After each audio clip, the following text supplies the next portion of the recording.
Hey everyone, Bladesofgod here from Hammer Bros Gaming, coming at you with our first in the line of Gears 5 Master Escape Guides. Today we're going to be showing you the link.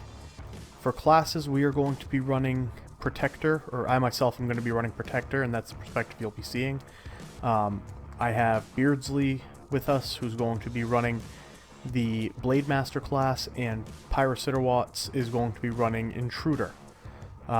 Obviously, as a melee class, I have my melee damage increased and bleed damage. Beardsley has the same thing going on, and Pyro has his shotgun damage and blood resonance cards upgraded quite a bit as well.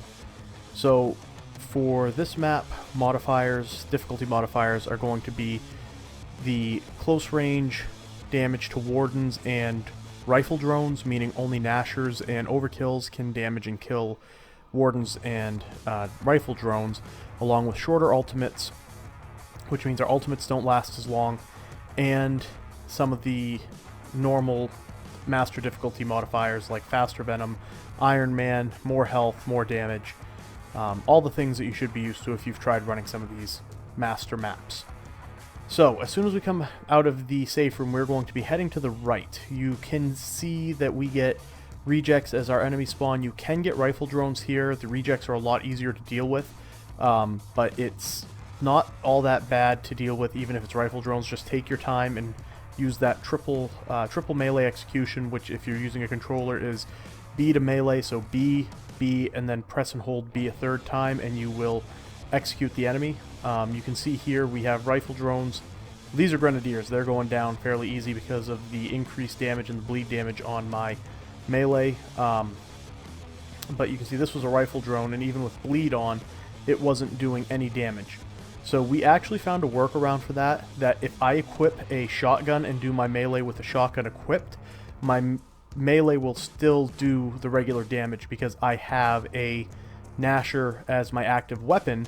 The game is going to count the damage I do as being done with a shotgun, and therefore it bypasses the requirement that only shotguns do damage to rifle drones. So that makes this map a lot easier. So we're going to head to the right, like I said, deal with these enemies. We're going to hit that safe room for some ammo. There's a boom shot and a long shot in there. We just kind of divvied up the weapons however we felt fit, saw fit. You could do the same thing. The one important thing is that our Infiltrator, who's being played by Pyrociterwatz, has a shotgun, so he can do all of that good bleed damage. You can see I'm hitting these rejects, and they are bleeding out pretty quickly. Once we hit the first safe room, just kind of follow this path that leads you to another safe room. There's a lot of flash grenades in this map, so make sure you all stock up on them. Flash grenades are a great thing to have on master difficulty. Just in case you get surrounded, you can throw one, buy yourself a little time to get away. And especially since we're going to be dealing with wardens, and the wardens can only be damaged by the shotguns, it is a very good idea to keep a couple of flash grenades on hand just to deal with them. One of the other cards that I'm running on Protector is gnasher damage increase. Not that I'm going to be able to do bleed damage with my gnasher like Pyro can, but it still helps when we get to a warden, since my melee doesn't actually do any damage to him.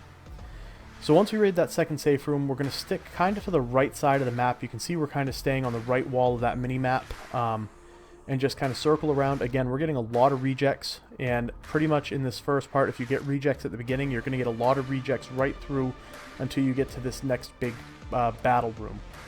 So again, another small corridor with just some rejects in it. Use that triple melee if you're not in a rush, or if you're not trying to get a really great time or a great score. You can always just sneak up on them and pull their batteries or their cores out. You can see here I was rushing a little bit, and I ended up getting taken out by a grenadier. Thankfully, Beardsley's right there with the assist. He threw a flash, got me back on my feet. Unfortunately, one of the snipers decided to throw a shock grenade right at us, and we potentially could have wiped right there. It could have been a close call, but nothing we couldn't handle. So scavenge whatever ammo we can for the gnashers in this area, making sure that we keep Pyro playing the Infiltrator right topped up on that gnasher ammo. Once we get past those 4 drones, we are going to come to the first kind of only real big challenge, I guess, on this map, or on this first half. and that's this room. So you're going to end up with a scion. We get a nice scion coming across from the back side of the room. There are a lot of enemies in here. We've got rifle drones who can't be killed from a distance. You can see I've got my one shot on my long shot because I don't have another gun. Tried to hit the scion and missed my shot. So Beardsley got downed. I'm helping him back up. Basically what you want to do is let the enemies come to you. The venom isn't really all that bad in this map, so we kind of sit back, let some of the enemies come to us. I ran up when that scion was about halfway between the door and this little, I don't know what you want to call it, trench, and dropped my bubble shield. I really feel like the Protector is an underutilized class. I've seen some people run these maps, and I don't see a lot of people running Protector.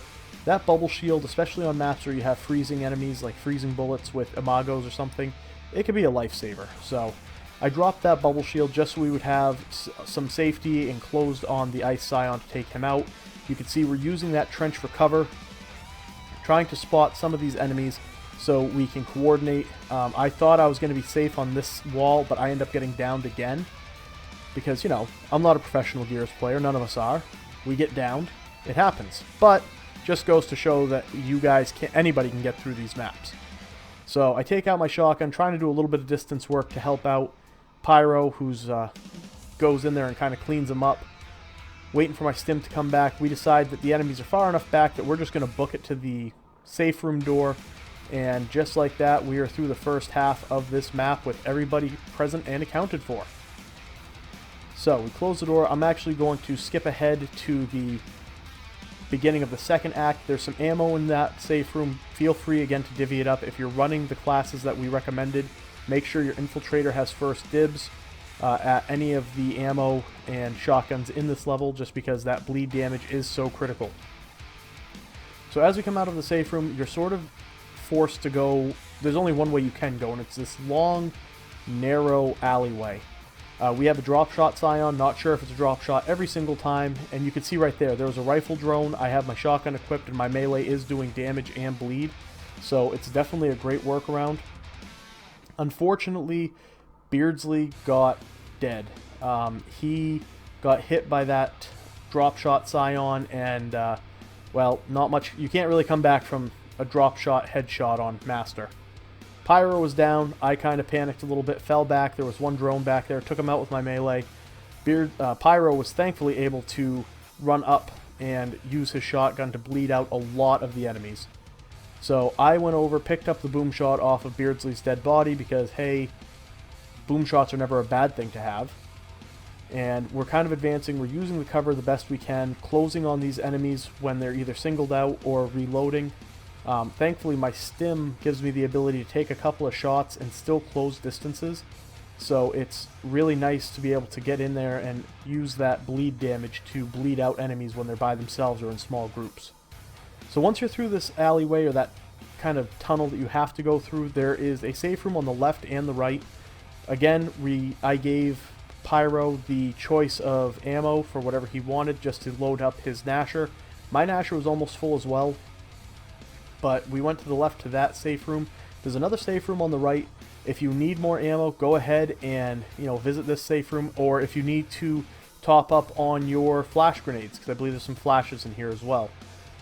Something else that we didn't really utilize all that well in that section before the safe rooms was flash grenades. We definitely could have flashed the enemies a little bit better and closed the distances so we could have taken them out easier, but we didn't. We're still on our feet. We're still going, so I guess this method works just fine. Anyway, once you raid both of these safe rooms, there's only one door you can go through, so you're going to follow the only path you can take. Again, you see on the mini-map on the bottom right corner of the screen here that you go straight ahead from the alleyway and hang a right. And then we had this one hunter who was just kind of invis and hanging out, so he didn't last too long. But you do want to be careful of those hunters because their torque bows will mess you up. And I missed not one but two of my melees. And you do need to be careful with these elite grenadiers and elite rifle drones because your melee will not stun them. They will just tank your melee and then hit you and down you. And I kind of noobed out there. Again, had another hunter just sitting in viz, didn't see him. he got a hit on me, and if I didn't have my Stim, I would have been down there. But I had Stim on because of one of the skill cards and was able to take the hit and was just fine. So once you get past those rooms with the hunters, there's 2 more ammo rooms in here. One you could see was on kind of the right side, and then one behind me. There's a lot of ammo in here, which is good for Pyro. Not so good for me. I'm going to use the boom shot here and try to clean up some of the non-rifle drone enemies. So there's a few hunters, and I try to focus on them. But the big thing about this room is that eventually you're going to face a warden, and I just marked him. And instead of screwing around trying to kill him, we found the best thing to do was just trap him in one of those ammo rooms. So you're going to see we fall back here. The warden is sort of slowly marching towards us. This room, the way it's set up, gives you a lot of pillars to run around and to buy yourself some distance. So Pyro's going to set up on that corner behind a pillar, get his flash out. I'm going to sit here with a flash just in case he misses, which he does. I hit the flash, and something kind of cool happens. That warden is in the door, so guess what? Splat. We get the kill on the warden. Didn't really give us credit, but he definitely was splattered. So I'm going to the other safe room, restocking on my flash grenades because I want to keep those on hand. We still got plenty of ammo. The venom hasn't really caught up all that much yet, so we're in good shape. You can see that some of the enemies are pushing us, which would have been fine if I could have made that corner, but I didn't, so I'm down again.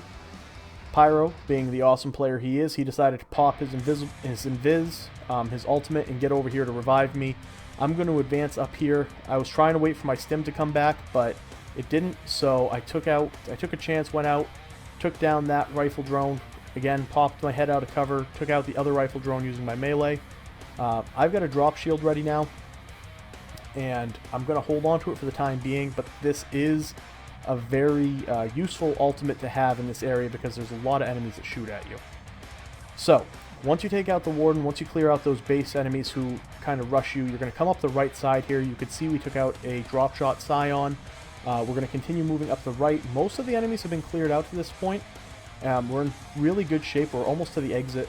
We are down a man, but we're doing okay. You can see I'm kind of taking my time, expecting to get jumped by a few more enemies, but we're all in the clear. I've got my boom shot. Pyro's got shotgun with plenty of ammo. I've got a shotgun and a bubble shield.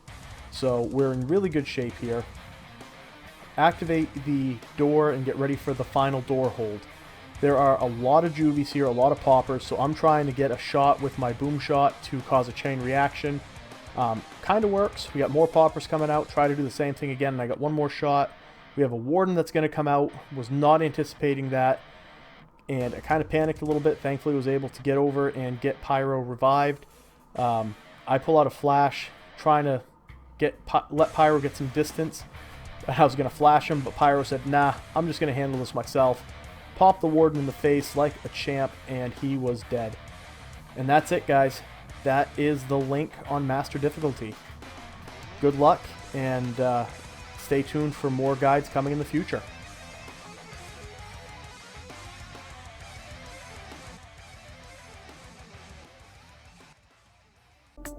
Hey everyone, thank you so much for watching. If you enjoyed this video and want to see more content like this, please like and subscribe. You can also check us out on Twitch at Hammer Bros Gaming. I am Blades of God, and until next time, have a great day everyone.